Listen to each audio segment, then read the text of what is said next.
Hello guys. Itong foam. Continuous to sa aking gawa.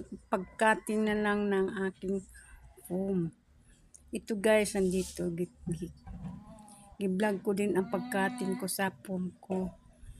Ganito guys, oh. Bali, tatlo siyang hati. Hindi mabilis ang pagkat niya kasi ang gunting ko maliit lang sa foam. Kung sa tindahan pa yan, may pagkating talaga sila sa foam. Akin ng gunting, basta makakating lang, okay na yan. Hindi naman palagi ako nagkakat ng foam.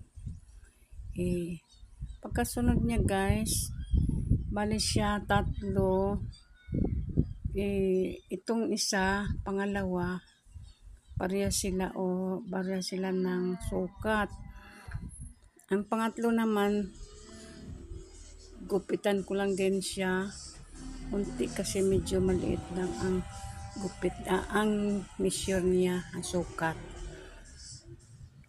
Ganyan oh. Ito, pinantay ko kasi parehas lang sila ng sukat. Ito guys oh. Ayan, dalawa na agad siya.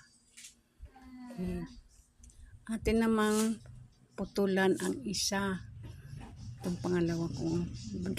Dalawa ang binili ko. Isa naman, maliit lang yung cutting niya. Ayan guys. Oh. Dalawang cutting na yan. Dalawang division na